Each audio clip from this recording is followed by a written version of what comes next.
The war actually in the 17th century changed everything. The North was exceeding the North to a large extent in areas of better supplies of weapons, clothing, food. Moreover, the North outnumbered the South, as the former had a population of 22 people, whereas the latter consisted of 9 million people with 3.5 million black population. Union warships prohibited the flow of needed trade as a source of money. Thus, cotton would not travel abroad, and foreign supplies would not easily enter the South states.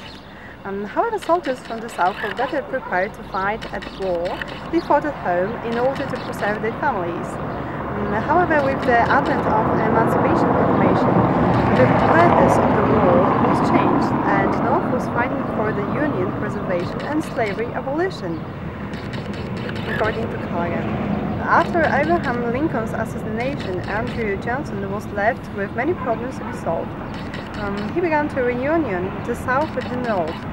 Thus, he gave rise to the 13th Amendment to the Constitution in order to abolish slavery once and for all.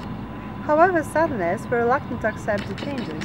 Moreover, the majority of the white South population approved of the Democratic political party.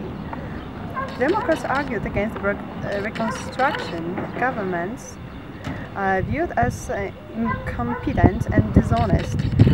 There was a grain of truth in the statements, as they were uneducated and inexperienced members of the state assemblies. However, there were people among the Reconstruction governments that pleaded for care provision for the orphans and the blind.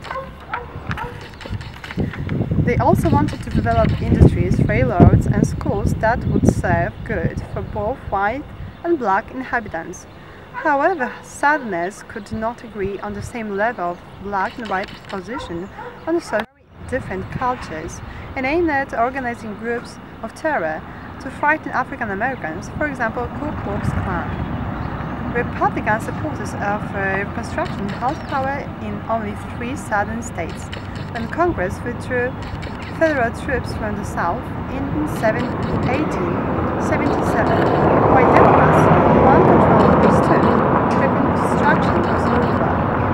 African Americans needed voting rights in order to successfully fight for their rights and have political power. This was connected with a poll tax. Only people who paid the tax were permitted to vote. Thus, the tax was set high so that black could not afford to pay it. Moreover, the tax collector refused to take the money.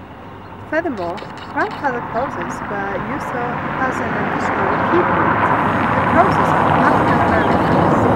These laws allowed the vote to people whose grandfathers had been qualified to vote in 1865, while most black obtained a vote in 1866.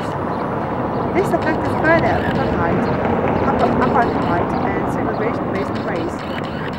In 1896, there was a court case called Plessy and Ferguson, in which the Supreme Court declared that the Constitution was made possible separate facilities and services for black and white, given that the facilities are of the same quality. Thus, a law was passed to enforce segregation in many spheres of social, cultural life, as well as the language, which served as a cultural identity totem. Copy?